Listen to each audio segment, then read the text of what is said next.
This is CBC Here and Now. This is yet another example where a judge will have to decide because we haven't been able to come to an agreement. At odds once again, churches are still being sold to pay victims while lawyers bicker over compensation. Even though I suffered a great loss, but I miss this place sometimes. It's been 20 years since the people of Davis Inlet were moved to Natuashish. In the second half hour of Here and Now, promises made and promises that have yet to be met. Our feature documentary, Return to Davis Inlet. Good evening and welcome to Here and Now. Those stories ahead, but first, we begin with the ever-rising cost of living. An important resource for people struggling to afford food has had to shut down its services. Staff at Food First are overwhelmed with the backlog of requests from its helpline. And as Here and Now's Daryl Roberts reports, the rising demand for food is tied to the rising cost of living.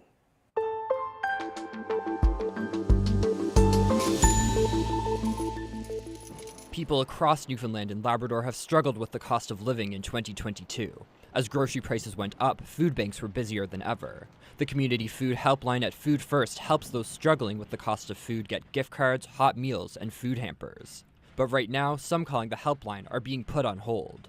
Driven by the stunning increase in the cost of food, we've been seeing a huge jump in demand, and so the queue for help has gotten very long. So the way the helpline works, you call, you leave a message, and a helpline operator calls you back. And we were at 6 weeks of wait time at one point. SME says the helpline has shut to new calls, meaning anyone who's already left a message should hear back by the holidays. And while the helpline isn't accepting requests for hot meals or gift cards, people can still ask for hamper delivery in the St. John's area. In the short term, SME would like to see more resources from the provincial government, which funds the line. But he believes long-term solutions are the only answer. That's the only way this is going to be solved, is when people don't have to knock on the door as much. We could double or triple the budget and the staffing, and there would still be challenges, I think, because right now so many households are in a really precarious position.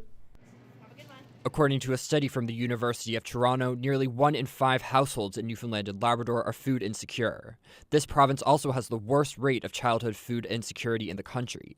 One of the researchers from the study says inflation is making that problem worse, and it doesn't stop with food.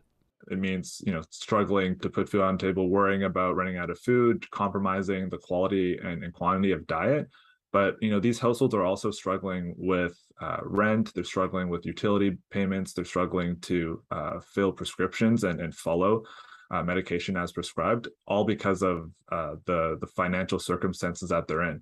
So really, we're talking about food, but this is a bigger problem of poverty and income inadequacy. Meanwhile, as the weather gets colder, SME says more people will struggle to put food on the table, meaning services like Food First Community Helpline will be busier than ever. Daryl Roberts, CBC News, St. John's. Well, the price of lettuce in the province has gone up a staggering 400%. That's according to an industry expert. Richard Alexander says the spike couldn't come at a worse time. Food prices are up across the board, and restaurants are still recovering from the pandemic. Half of the table service restaurants now are operating at a loss, or they're just breaking even. So it's a very precarious time, and these inflationary costs, the 400% cost, the increase in lettuce, comes at a very, very bad time, because they're in a position where they have to start paying back some of these loans that enable them to survive. Meanwhile, a hydroponics farm on the Port-au-Port Peninsula is advocating for growing more here at home.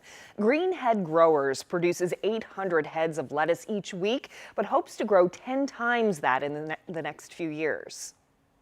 We see hydroponics as a good way to circumvent that, because we have poor soil, poor climate in general. So by using the controlled environment agriculture and the technology of hydroponics, we can grow year-round. A controlled indoor farm on Fogo Island is doing the same, addressing food security by growing more produce here at home. You can head to our website to read more about that. That's cbc.ca/NL.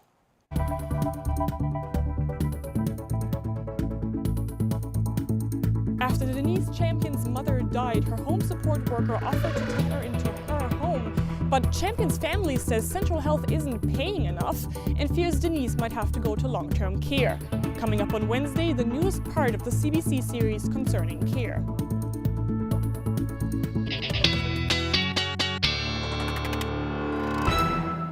Well, it was a windy day out there today. I'm sure some people didn't get a whole lot of sleep last night either. About 106 kilometers per hour in Bonavista today, 104 in St. John's, and Sagona Island, 122 kilometers per hour. You can see there's quite a few areas seeing those windy conditions. If we take a look at what's happening right now, all of the warnings except the wind warnings still in place all along the northeast coast, including the Avalon.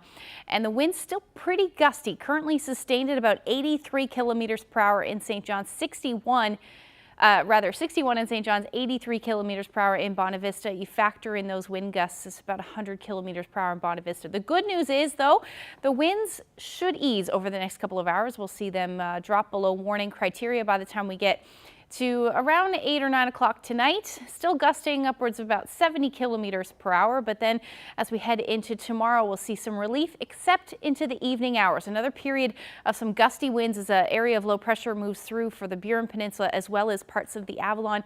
Could be seeing those gusts in excess of 80 kilometers per hour again tomorrow, but I'll break that full forecast down for you coming up. Thanks, Ashley. Well, it's been almost a year since the Roman Catholic Archdiocese of St. John's was granted bankruptcy protection, and a lot has happened in that time. But one thing that hasn't occurred, more than 100 victims, many in their twilight years, still awaiting compensation for the abuse they suffered at the hands of Christian brothers and priests. As Here and Now's Terry Roberts reports, there's division over how that process should unfold. Lawyers like Jeff Budden believe that in order to compensate the more than 100 abuse victims, no less than $50 million is needed. They victimize many children, boys and some girls. So if there's to be justice for those people, we need a large pool of money. Budden was in Supreme Court recently, representing those victims, a fight he's been waging since the early 90s. The Catholic Archdiocese of St. John's is in the midst of a court-supervised fire sale, forcing many Catholics to make painful decisions in order to settle abuse claims, while trying to preserve their faith. More than 40 churches and other properties in the St. John's area have been sold, fetching more than $20 million. Now a similar process is unfolding in rural areas, and a court battle is looming over the fate of some schools linked to the old denominational education, and whether they should also be sold. The process is transforming a once powerful institution. Fewer churches, amalgamated parishes, buildings that served as places of worship for more than a century, sold off to the highest bidder. While the liquidation process continues, lawyers are battling over how the money will be paid out. The two sides are miles apart when it comes to the claims process. It will inevitably mean a little bit of a delay. Without an agreement, the court will have to decide. Unfortunately, we have not had a history of being able to resolve matters out of court with the Episcopal Corporation. So this is yet another example where a judge will have to decide because we haven't been able to come to an agreement. But all sides seem to agree that victims will receive compensation sometime next year, anywhere from $0 to $2 million each. It may not all happen in 2023, but I firmly believe that there will be a significant distribution to survivors in 2023. Archbishop Peter Hunt has avoided interviews, but released a statement on Sunday saying, "I hope that by this time next year the claims process will be complete, and the victims of abuse and their families will have received from it a measure of healing and peace." As for the unprecedented restructuring in the Archdiocese, Hunt said the amalgamated parishes in St. John's are growing in size, vibrancy, and spirit. But he added that there is still much more to be done, and many challenges and emotions to be faced and accepted. He said a new corporate structure will be created on January 1st. I'm confident we will get a fair settlement. While more court scenes like this are inevitable, this historic and sometimes uncomfortable process is inching forward, which means continued upheaval and change for Catholics, and perhaps some closure for victims and their families. Terry Roberts, CBC News, St. John's. About $200,000 worth of cocaine has been seized in St. John's. The Royal Newfoundland Constabulary Drug Investigation Unit says they seized 4 kilograms of cocaine as it was being brought into the province to sell. This after the RNC executed 2 search warrants in the capital city. Police say they arrested a 34-year-old woman in connection with interprovincial drug trafficking. The investigation is ongoing.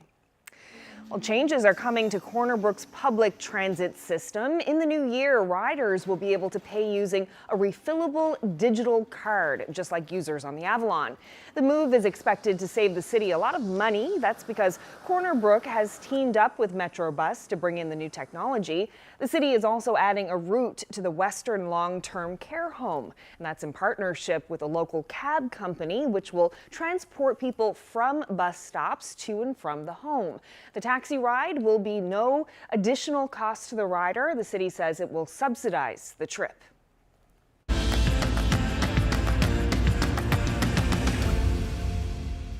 It's one of the biggest celebrations of Indigenous art and culture in Atlantic Canada. First Light's Spirit Song Festival is back in St. John's, and the festival's 10-year celebration, and it kicked off last night with a digital art exhibit. Here and Now's Jessica Singer has more. The red carpet was rolled out to ring in the 10th anniversary of the Spirit Song Festival, an annual event to support and promote Indigenous artists and community. It's Spirit Song on 3. 1, 2, 3. Spirit Song! The festival's opening night featured a digital art exhibition curated by visual artist Megan Mizzou. People are shifting from screen to screen and to story. And for me, when I walk in this room, it makes me so happy because it looks like a big storybook. It's rooted by love and it's grounded by love. And to have a gathering to share and spend time with one another and to be in the heart feels really good today.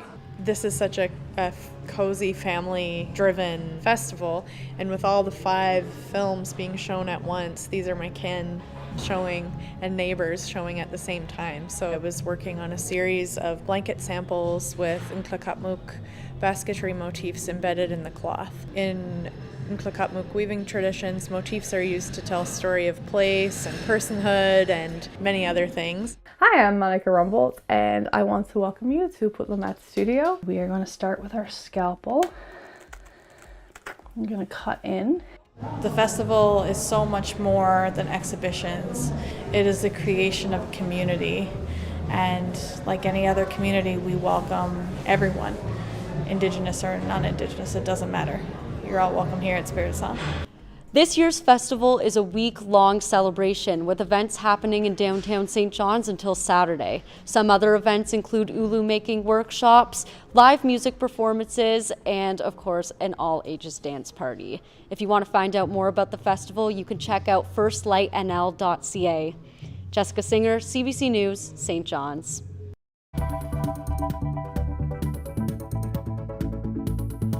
Well, the wind maker today heading offshore, but we do have another system moving in tomorrow. It's going to bring some snow for parts of the province. I'll get into the full details coming up.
PC Smith Sound Unit 1, you got a copy? They need to come out and tell the public what is actually going to happen in Nuuk. I'm worried about things to come. Where am I going to take this patient? Is it female? Okay. I see the stresses they go through.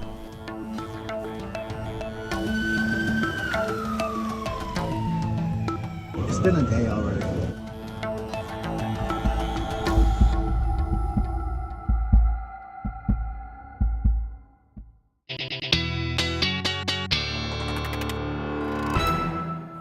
Okay, so time for a look at the weather, and it was blowing a gale out there today. My goodness. It certainly was. Nice strong area of low pressure was the reason why we saw that. Let's take a look at what's going on out there right now. So that area of low pressure is slowly working its way offshore, but you can see how large that is.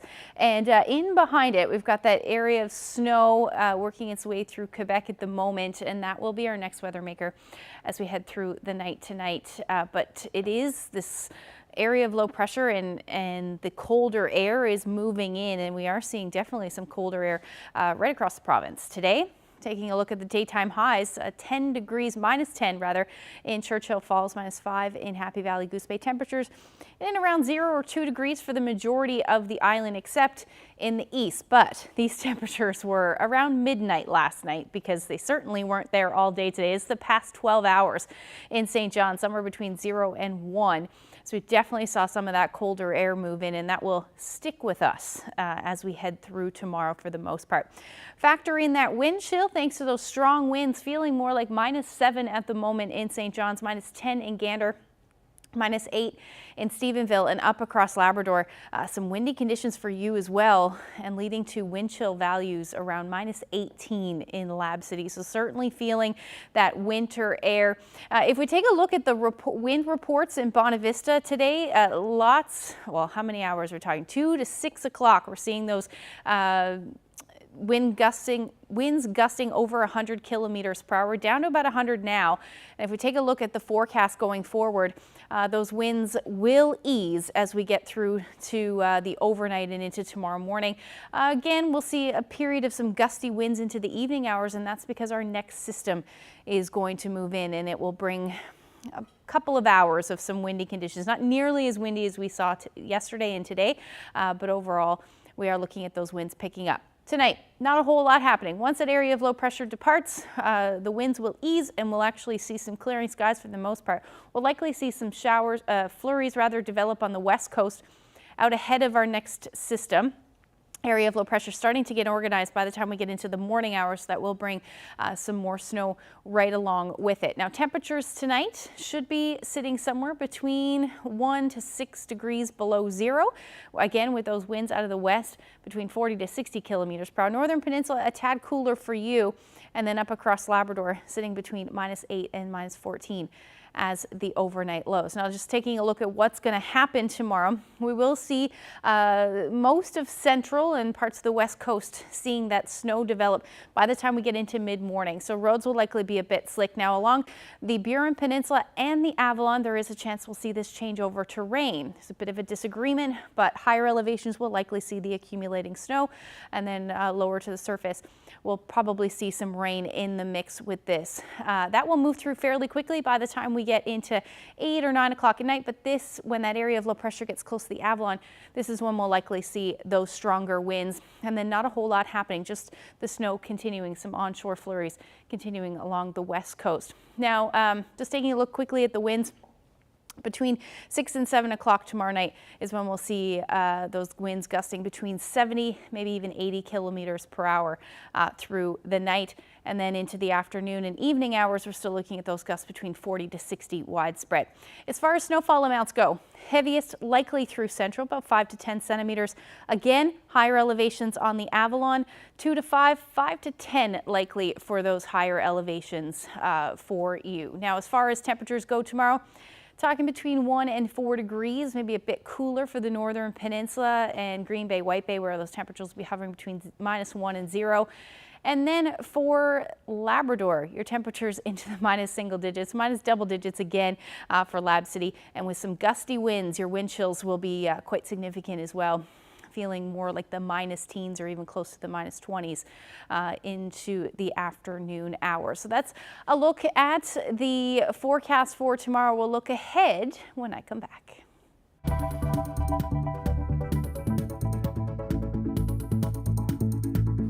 I'm Mariana Kelland in Natuashish, where the Mushwa Innu have lived for the last 20 years. But now a new job exists, one to look back at a relic from the past. Davis Inlet will bring you that story coming up on Here and Now.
Prospecting for generations. One family's discovery that's ignited a modern-day gold rush in central Newfoundland. Sunday at 11:30 and Monday at 7.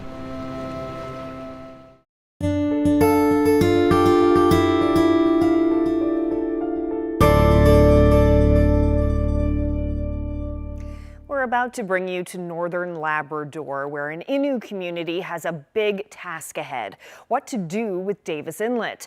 It's a sign of despair for many, for others a place of happy childhood memories. But Davis Inlet also became an international symbol of Indigenous injustice, embarrassing the Canadian government into taking action. 20 years ago, big promises were made and an entire community was moved. Some of those promises are still unfulfilled today, and the community of Natuashish sits at a crossroads. Tonight, we're dedicating the remainder of our program to Ariana Kellen's special report, Return to Davis Inlet.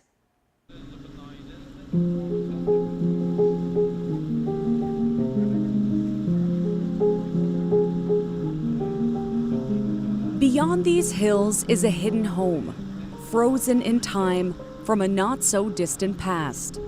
Beautiful, but broken. A lot of good and bad memories here.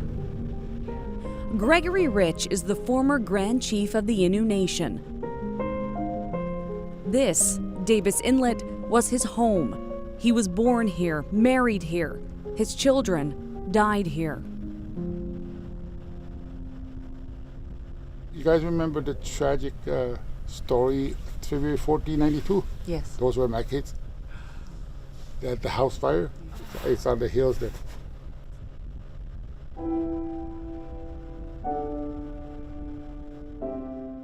On Valentine's Day 1992, Rich's 5 children and another child died alone while Gregory and his wife weren't home. At first couple of years, I couldn't come here. I couldn't go to where my house used to stand. I finally did after 2 years, 2.5 years. And that's when I began my journey in healing. I've been sober for close to 20 years now.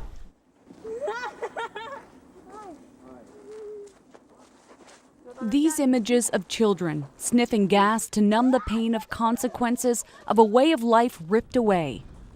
And the deaths of Gregory Rich's children were a catalyst for change. It forced the federal government's hand to act. They had to relocate the Mushwa Innu to a place with, at the bare minimum, running water and sewer. They also committed to decommissioning Davis Inlet. Big promises. Gregory Rich's older brother Hank had heard them before, decades and decades ago, before the Innu were relocated to Davis Inlet. It used to be old Davis right here. Right in front of you? Yeah, and the buried site is right there as well there too. There used to be only one house, the priest and all the... Hank Rich lived his first 6 years in a tent here. His family and other Innu would follow the George River caribou herd. In the summers, they would fish. They traded at this Hudson's Bay Company outpost that's still standing today. A hard but rewarding life. We never have nothing to eat, like sugar. We have to go and get sugar out of the water. Yeah. Yes, we have to hunt here as well there too. Right. On fish, there's lots of fish here on the river. Rich remembers when the community of Old Davis was told by the provincial government, with help from the local priest, that they would be moved to a new community. Where you go? One with running water and heat.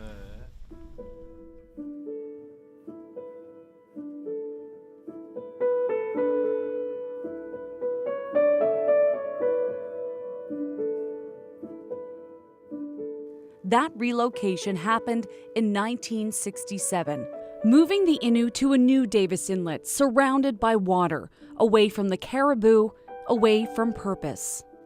But by 1993, only 5 homes had running water on this island for the priest, teachers, police, and nursing station. Water for drinking and washing had to be fetched daily.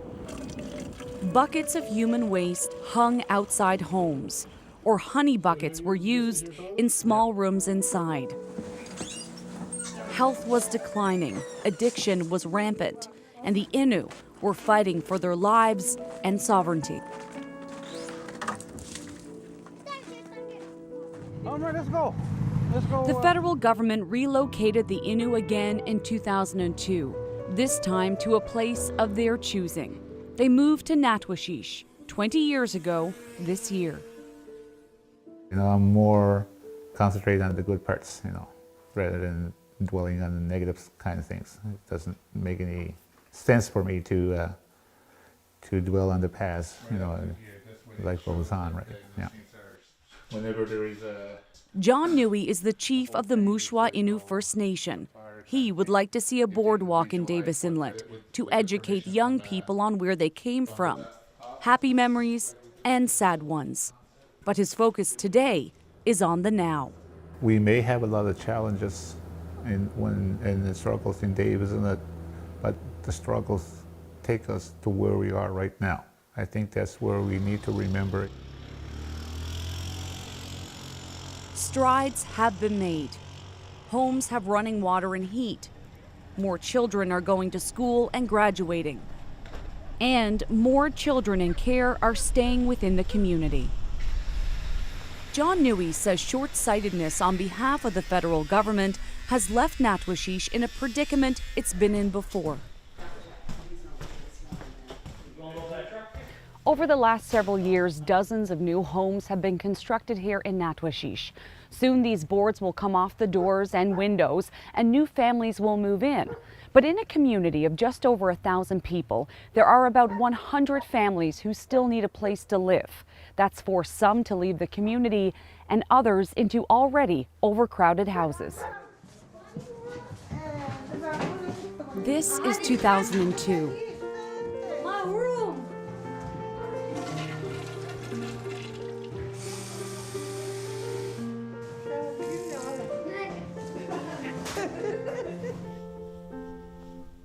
Those once new homes are now in need of repair.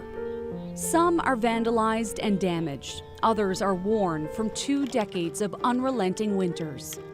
The federal government says it uses a formula to determine how much money a reserve receives based on population and remoteness of the First Nation. In the last 5 years, Ottawa says it has spent an additional $8 million on housing in Natuashish. But Newey says the population is growing. With 30 to 40 babies born each year, that's not enough. I know one single parent who has about 5 grandchildren and children living in one place.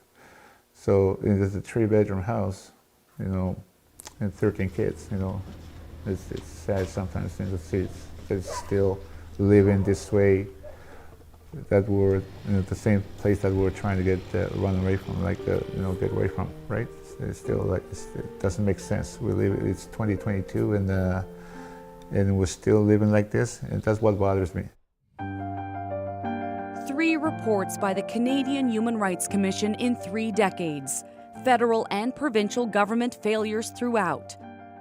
On housing, the report notes population growth has outpaced federal funding, sparking a severe housing crisis. In education, disparity in quality and accessibility.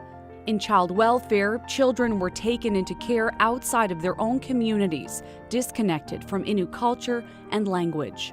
On healthcare, the 2 Innu First Nations mortality rate is about 3 times the Canada-wide First Nations average, an acute health crisis. The Canadian Human Rights Commission released a report on the Innu people of Labrador. In short, it says Ottawa has ignored the Innu's rights. It could be changed simply by the federal government acknowledging its responsibilities in order to start the process of negotiation of self-government and devolution. Once that's done, they will then, through self-government, be able to take responsibility for some of the things that are causing so much difficulty. Don McRae first visited Davis Inlet in the early 1990s. He's been a co-author on all 3 reports, outlining the hurt and damage done by ripping the Innu away from their way of life. One of the biggest harms, he says, was the federal government's refusal to bring the Innu under status agreements when Newfoundland joined Canada in 1949. Now the feds have a lot of catching up to do in Natuashish and in the other Innu community of Sheshaji. when you didn't do your job for 50 years, surely you can try to make up with it by working faster and more efficiently to get it done. In 2021, Dom McRae tabled what he believes will be his final report on the Innu of Labrador. He doesn't think he'll be around for a fourth report, but hopes someone is if things don't change. Until they get the ability to have self-government, until they have the ability to make decisions about themselves, they feel, and I think with some legitimacy, they're never going to be able to move forward.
Peter Panashaway is a community leader.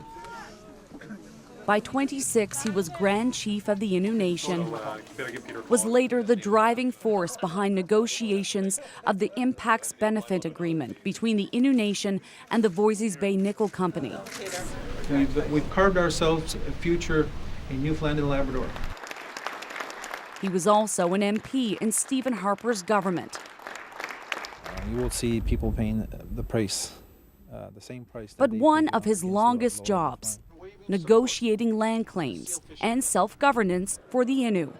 30 years now and counting. My first inkling of the challenges we're going to have was in 1991. And as formal discussions start on land claims, would you bless those who speak for the provincial government, for the federal government, and for the Innu Nation? When we started the what's known as the framework process, just to talk about the agenda items. What are we going to talk about in our agenda? It took 6 years of monthly meetings. And you very quickly realize after 6 years that this is only the agenda, and it's taken us 6 years. I do not expect the negotiations to be easy. What you quickly realize is that governments, have the time, have the people, and they really, at the end of the day, don't care. So they can, keep rolling the process, and they can afford it. And at the same time, they can starve you using finances. So governments tend to use finances as a weapon. At issue is self-governance, giving the Innu back control of their own lives. To many, this is the most critical piece to a successful future. We want to control, we want to have a full say over child welfare, we want a full say over education. Anything that affects our communities, we want to have a say over that. Panashaway says Canada and the province won't relinquish control, at least not without clawing back funding. Is it trust or is it racism, right? Racism to me is that one group of people feel that they're superior over another group. They know what's best for the other group. And I think that's what's happening. Canada and Newfoundland feel that they're superior to the Innu, therefore they don't want to let go of that authority. The Government of Canada says it acknowledges the existence of systemic racism and says it's working to change its relationship with Indigenous people to one based on the affirmation of rights, respect, cooperation, and partnership, and that it too recognizes the critical need to conclude the agreement between Canada and the Innu. The Innu have started to take back some control, starting with education. There are more graduates now than ever, and an increasing emphasis on Innu-led teaching. Okay. Awesome. Prior to 2009, about 5 students graduated from high school each year in 2 Innu communities. This year, both schools expect over 30 graduates. But in June, the Natuashish First Nation, Mushwa First Nation, and the Innu Education Body filed a Canadian human rights complaint. It estimates funding from the federal government is short $7.5 million and doesn't consider the cost of teaching in remote areas with a different language and different needs. The federal government says it's open to discussing financial support beyond existing formula-based funding. They don't believe we could do it.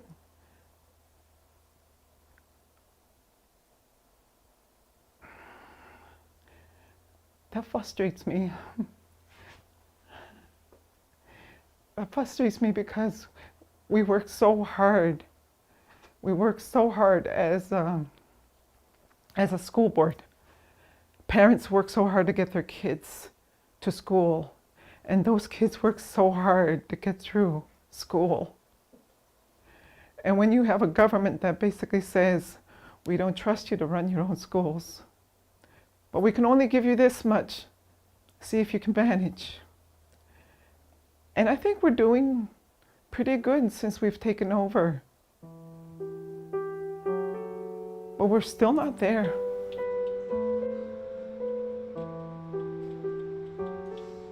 Children are graduating, but getting them to post-secondary is another thing. This way? Yeah. See the bear? Yeah, I can see the bear really clearly.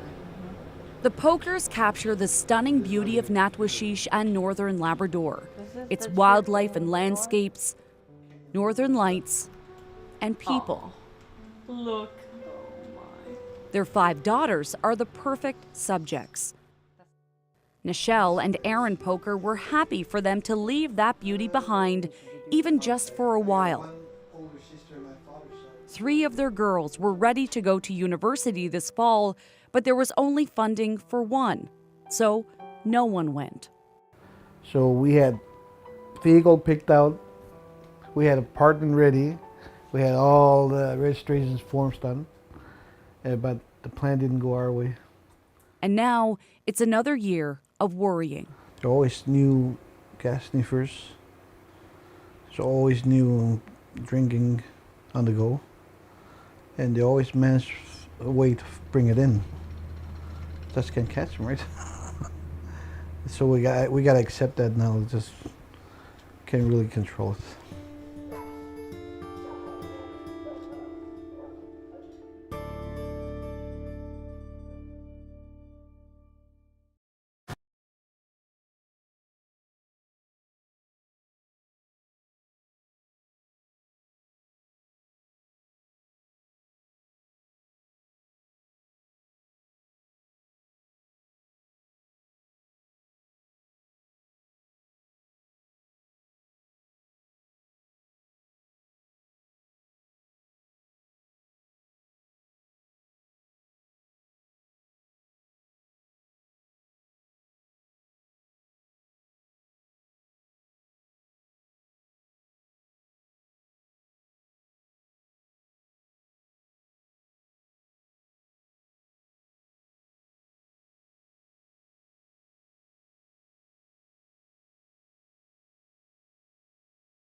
Just outside of town on a main road is this cemetery. Stark, breathtaking, a place that is filled with color and toys. because many of the people buried here are children, young men, and women. On average, people don't live any longer than 48 years old. That's a very, very, very low mark. Right now I've passed it by 10 years, but on average, people die before 48 years old.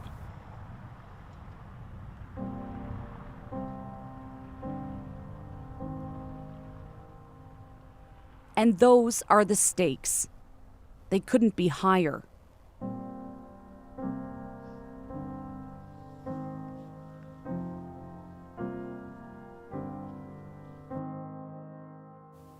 There's a lot of issues, like for example, right now we have a lot of suicides.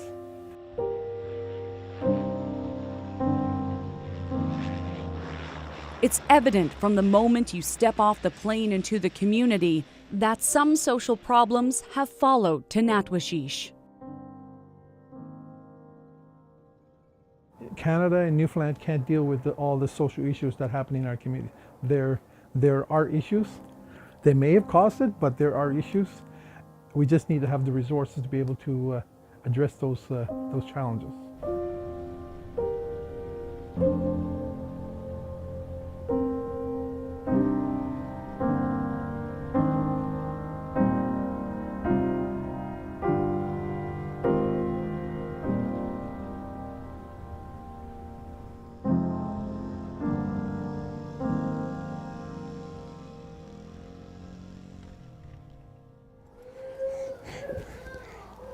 This is Demetra, my youngest. Phyllis Kachanak is from Davis Inlet. She moved to Natuashish as a preteen. She's been on both ends of the child welfare system. As a teenager, she was taken out of the community. Far away to Ontario. I missed home. I don't know why. I don't understand myself. I miss my people. I wanted to face my demons head on. It's been a struggle, but I have. And years later, history repeated. Some of her children were removed from Natuashish too. This time to the island of Newfoundland. And that's how long I waited for my daddy. I didn't feel loved by my parents because they chose alcohol. I didn't understand that back then. Today, I understand the hurt they carry. And I never found his grave. Kachanak carries a heavy load, one of intergenerational trauma, addiction, memories of sexual abuse. But she fought to have her children back, and now they are all together. I watched them at night. I cry. I cry to stay alive for them. So many of my generation, my people, my relatives, took their own lives, my best friends.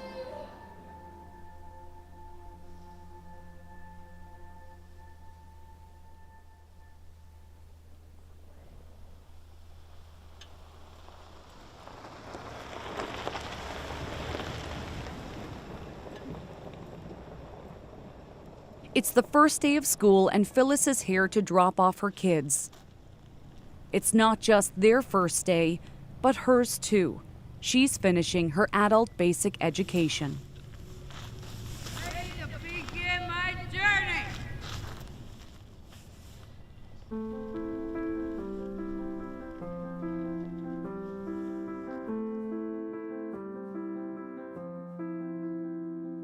It's a journey Kachanak admits she's been on before, starting here back in Davis Inlet.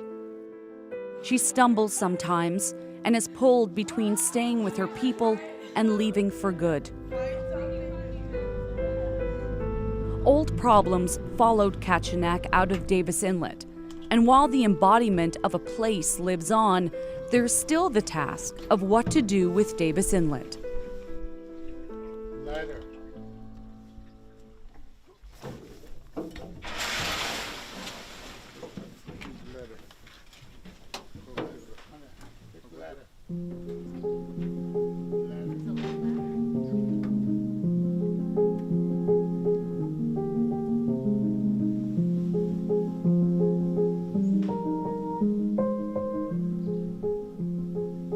It's a project that's never been completed.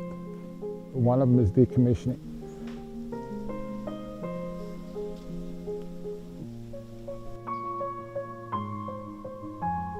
Where we can build the modern boardwalks and signs so we can tell our children, our grandchildren, kind of think where we came from.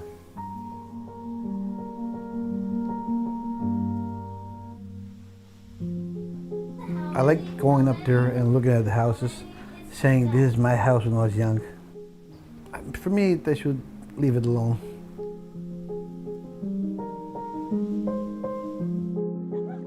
For those looking in, Davis Inlet was a symbol of despair. But for Gregory Rich, even with that tremendous loss, his feelings for this place are complicated. There were happy memories of families, of love, of life. Even though I suffered a great loss, but I miss this place sometimes. Davis Inlet, it seems, is not just a symbol of the downtrodden, but of resiliency and what could be, if only given the chance. As long as someone is willing to change, be the power, the motivator.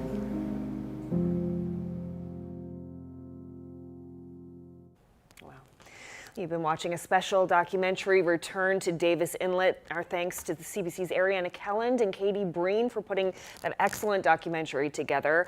You can read more about the story on our website at cbc.ca/nl, and you can also find the complete documentary posted there as well. So Ashley, before we finish up, how about a quick look ahead at the weather? Yeah, let's look at the long-range forecast as we head through the weekend, or towards the weekend, I should say. It's looking pretty wintry and also windy as we head into Thursday, with that chance of some flurries.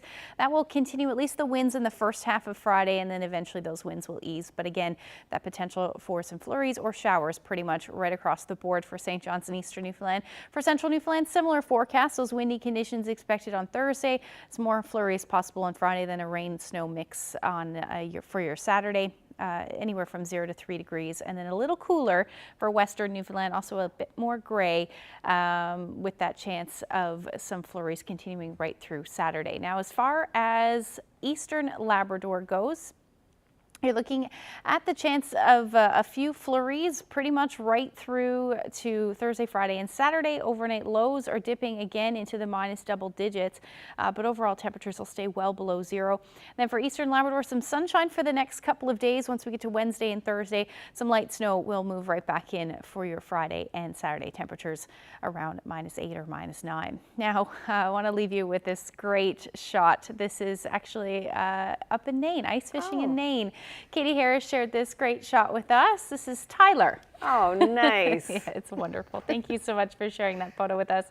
If you have any more weather photos, send them to my Facebook page, Twitter, or email them to nlphotos@cbc.ca. I wonder if Tyler got a fish. It is unknown. But I hope so. Well, thank you so much for spending part of your evening with us. We really appreciate it. Hope you can join us again tomorrow. Good night.